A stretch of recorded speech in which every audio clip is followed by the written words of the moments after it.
बिस्मिल्लाहिर्रहमानिर्रहीम। आज का हमारा टॉपिक है सिजेरियन स्कार एक टॉपिक।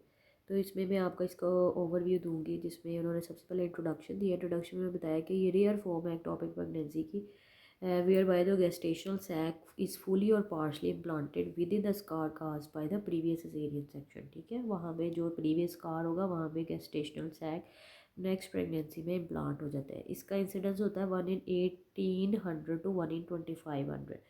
ठीक है, और इसकी जो पैथोफिजियोलॉजी है वो कह रहे हैं उसके बारे में लिटल लिटल इज अननोन है। अलबत्ता जो एंडोमीट्रियल और मायोमीट्रियल डिस्ट्रक्शन हो जाती है या स्कारिंग हो जाती है caused by predisposing factor in abnormal leads to abnormal implantation.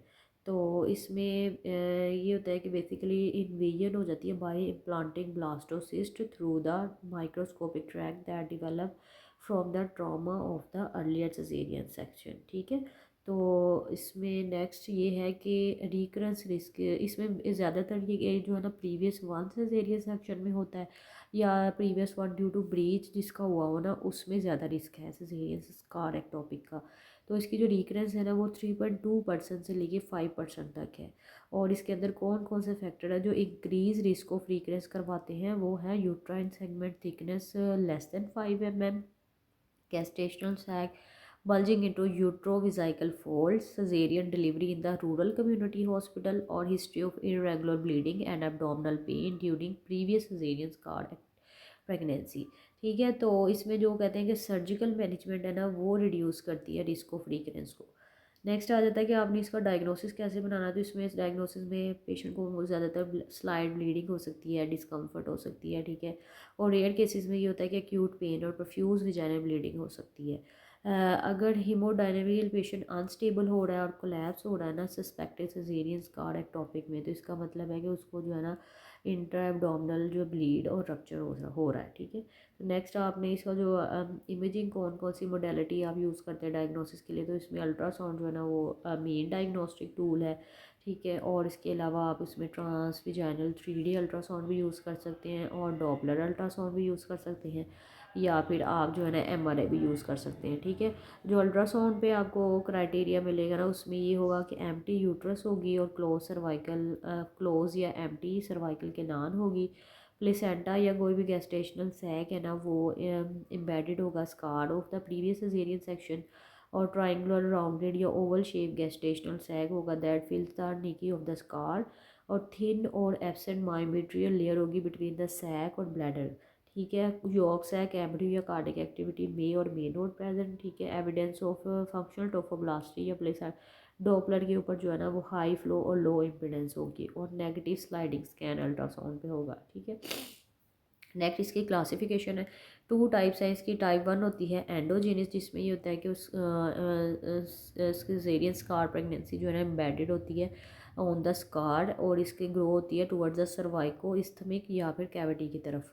जो टाइप 2 होती है वो एक्सोजेनस होती है, जिसमें जो है सैक होता है एम्बेडेड होता है इन the scar and surrounding myometrium, और इसकी ग्रोथ होती है टुवर्ड्स द ब्लैडर। ठीक है, जो डिफरेंशियल्स हैं डिफरेंशियल्स में इनएविटेबल मिसकैरेज आ जाता है, लो लाइंग सैक आ जाता है, ये सर्वाइकल प्रेगनेंसी आ जाती है, तो ये इसके डिफरेंशियल्स में आता है। ठीक है, मैनेजमेंट अब आपने कैसे करनी है, तो इसके ये टेबल दिया हुआ है। ये मैनेजमेंट आप एक्सपेक्टेंट भी कर सकते हैं, मेडिकल भी कर सकते हैं मीथो की फॉर्म में, और लोकल इंजेक्शन भी लगा सकते हैं या एम्बोलाइजेशन कर सकते हैं, यूट्राइन आरटीए की एम्बोलाइजेशन। सर्जिकल मैनेजमेंट है, ये डिफरेंट ऑप्शन दी हैं जिसमें डायलिटेशन और क्यूरोटाज है, स्टेरोस्कोपिक है, रिसेक्शन भी चैनलिक सीएन है, लेप्रोस्कोपिक है या ओपन है, ये कंबाइंड फॉर्म में है। ठीक है, ये सारी हम नेक्स्ट डिस्कस करते हैं। तो ये नीचे जो टेबल है ए बॉक्स 3, इसमें फैक्टर बताए हुए हैं कि पेशेंट के कौन कौन से फैक्टर हैं जो हमारी मैनेजमेंट को इन्फ्लुएंस करते हैं। तो सबसे पहले तो हमने सिम्टम्स देखने हैं, फिर उसकी फर्टिलिटी इश्यूज देखने हैं, फिर एक्सेप्टेबिलिटी और लॉन्ग फॉलोअप देखना है, एसोसिएटेड लीजन देखने हैं, सर्जिकल रिस्क फैक्टर देखने हैं, रिस्पॉन्स ऑफ इनिशियल ट्रीटमेंट देखना है। और सजेरियन स्कार प्रेगनेंसी में गेस्टेशनल एज कितनी है, एससीजी कितना है, साइज़ कितना है, उसका मैस का टाइप क्या है, और मायोमीट्रियल थिकनेस या वाइबिलिटी क्या है। फैसिलिटीज़ आपके पास कौन कौन सी हैं, इंटरवेंशनल रेडियोलॉजी की, सर्जिकल एक्सपर्टीज़ या मोनिटरिंग फैसिलिटी, तो ये सारे फैक्टर जो है ना वो अफेक्ट करते हैं हमारी मैनेजमेंट को। अब सबसे पहले हमारी आ जाती है मेडिकल मैनेजमेंट। तो मेडिकल मैनेजमेंट जो है ना वो मीथो की फॉर्म में हम देते हैं, सिस्टमिक मीथोट्रेक्टेट, और इसमें जो क्राइटेरिया है ना वो उसमें ये कि बीटा एस जी है 5000 से कम होना चाहिए और गेस्टेशनल एज 8 वीक से कम होनी चाहिए, ठीक है। और ज़्यादातर हम जो है ना ये देते हैं I think so minimal exogenous type of caesarean scar pregnancy में हम इसको देते हैं, ठीक है। नेक्स्ट है लोकल इंजेक्शन और कीमो इम्बोलाइजेशन भी आप कर सकते हैं, जिसमें आप लोकल एम्ब्रियोसाइड जैसे कि मीथोट्रेक्सेट कॉमनेस्ट ड्रग है, इसके अलावा potassium chloride, etoposide, hyperosmolar glucose, तो ये भी यूज़ कर सकते हैं, ठीक है। और जो मेडिकल ट्रीटमेंट का है ना सक्सेस रेट वो 41% केसेस में के जो है ना वो ट्रीटमेंट सक्सेसफुल होता है। नेक्स्ट आ जाता है कि आप कंबाइन लोकल या सिस्टेमिक मिथों में भी दे सकते हैं और यूट्राइन आर्टरी कीमो इम्बोलाइजेशन भी कर सकते हैं, जिसमें बायलेटरल जो यूट्राइन आर्टरी है ना उसके अंदर हम chemo embolisation with jail form और मीथोट्रेक्सेट ये ट्रीटमेंट ऑप्शन आप दे सकते हैं। उसके बाद आ जाता है surgical treatment, third option. Surgical treatment सबसे पहले आती है सर्जिकल इवैक्यूएशन, जिसमें आप सर्वाइकल डायलिटेशन और क्यूरोटाज कर सकते हैं। और लेकिन ये ज़्यादातर आप जो कर सकते हैं वो एंडोजीनस फॉर्म में, जिसमें मायोमीट्रियल थिकनेस जो है ना वो <2 mm हो, ठीक है। तो उसमें लेकिन उसमें भी रिस्क होता है ब्लीडिंग का, तो इसको अगर आप कंबाइन करेंगे विद यूएई और मीथोट्रेक्सेट तो आप रिस्क कम कर सकते हैं। या फिर आप जो है ना वो वैक्यूएशन के बाद वो बैलून टैम्पनाट कर दें, या एक और तरीका है कि आप श्योरॉड कर सुचर अप्लाई करें और वैक्यूएशन करें और उसके बाद सुचर को टाई कर दें, तो उससे भी काफ़ी ज़्यादा ब्लीडिंग कम हो जाएगी। नेक्स्ट सर्जिकल ऑप्शन आ जाती है एब्डोमिनल या लेप्रोस्कोपिक रिसेक्शन, तो ये ज़्यादातर हम जो है वो एक्सोजीनस फॉर्म में करते हैं, जिसमें हम उनको एस्पिरेट निकाल के रिमूव करके प्रोडक्ट ऑफ कंसेप्शन को और लेटर ऑन जो है ना डिफेक्ट को रिपेयर कर सकते हैं। नेक्स्ट आ जाता है स्टेरोस्कोपिक रिसेक्शन, तो स्टेरोस्कोपिक रिसेक्शन आप ज़्यादातर करते हैं जहाँ पे जो है ना परसिस्टेंट या रेमिनेंट सजेरियन स्कार प्रेगनेंसी हो, या आप स्टेरोस्कोपी को लेप्रोस्कोपी के साथ भी कंबाइन कर सकते हैं in case of exogenous caesarean scar pregnancy. Next आ जाता है ट्रांसविजाइनल रिसेक्शन, तो ये भी आप कर सकते हैं, ठीक है। जिसमें जो है आप क्या करेंगे कि वो आप इसमें जो है ना कंबाइन करेंगे ट्रांस सर्वाइकल सेक्शन और क्यूरोटाज करेंगे और लेटर ऑन जो है ना उसको क्लोयर कर देंगे डिफेक्ट को बाय लेप्रोस्कोपी।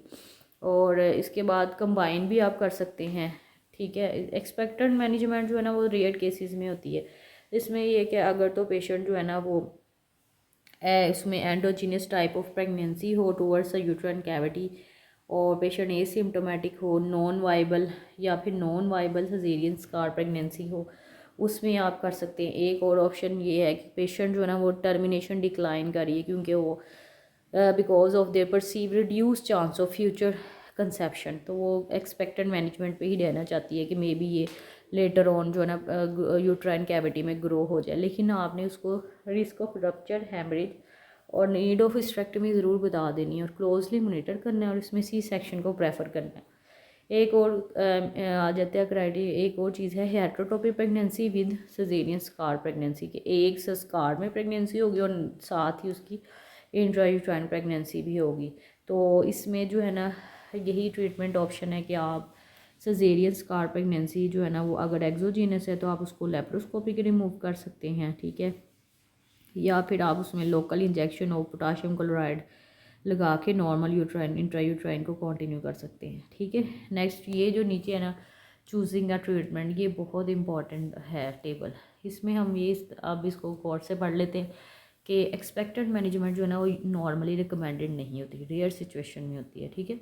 मेडिकल मैनेजमेंट आपने कंसीडर करनी है हीमोडायनेमिकली स्टेबल पेशेंट हो विद मिनिमल और नो सिम्टम्स, और आपने देनी कैसे है मीथोट्रेक्सेट ड्रग ऑफ चॉइस, और आपने लेस देन 5000 और लेस देन 8 वीक्स पे मीथोट्रेक्सेट देनी है।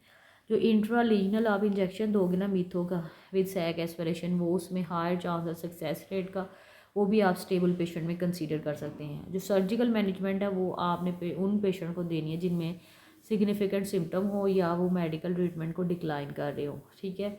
और जिनकी एंडोजीनियस सजेरियन स्कार प्रेगनेंसी है, सर्जिकल वैक्यूएशन और हिस्टेरोस्कोपिक रिसेक्शन से जो है ना रिस्क ऑफ परफोरेशन कम होते हैं, ठीक है। Whereas surgical resection with resuturing should be considered for from the women with exogenous जिसकी एक्सोजीनस है उसमें आप प्रेफर करेंगे सर्जिकल रिसेक्शन करके उसको रीसुचरिंग कर दें, ठीक है। जो ट्रांस विजाइनल रिसेक्शन और लेप्रोस्कोपिक रिसेक्शन है वो भी अगर आपके पास फैसिलिटी या एक्सपर्टीज़ हैं तो आप कर सकते हैं, और डिफरेंट कॉम्बिनेशन में भी ट्रीटमेंट आप कर सकते हैं। नेक्स्ट आ जाता है कि फॉलोअप और फ्यूचर प्रेगनेंसी कैसे करना है। तो इसमें जो है ना फॉलोअप डिपेंड करता है कि उसका बीटा एसिजी लेवल क्या है, गेस्टेशनल एज क्या है, साइज़ क्या था, आप कौन सा ट्रीटमेंट दे रहे हैं। ज़्यादातर मेडिकल ट्रीटमेंट में लॉन्ग फॉलोअप रिक्वायर होता है, अलबत्ता जो सर्जिकल ट्रीटमेंट होता है उसमें मतलब शॉर्ट हॉस्पिटल स्टे और फ़ौरन से बीटा एसिजी नॉर्मल हो जाता है। तो आपने पेशेंट को जो है ना वो ज़रूर बताना है कि वो नेक्स्ट प्रेगनेंसी में अर्ली बुकिंग करवाए, और उसका जो स्कार है ना वो लेटर ऑन फाइब्रोसिस से जो है वो हील हो जाता है। लेकिन अगर ऊपर डिफेक्ट परजिस्ट करता है तो आप फिर नेक्स्ट प्रेगनेंसी से पहले उसकी रीसुचरिंग करोगे। Thank you so much.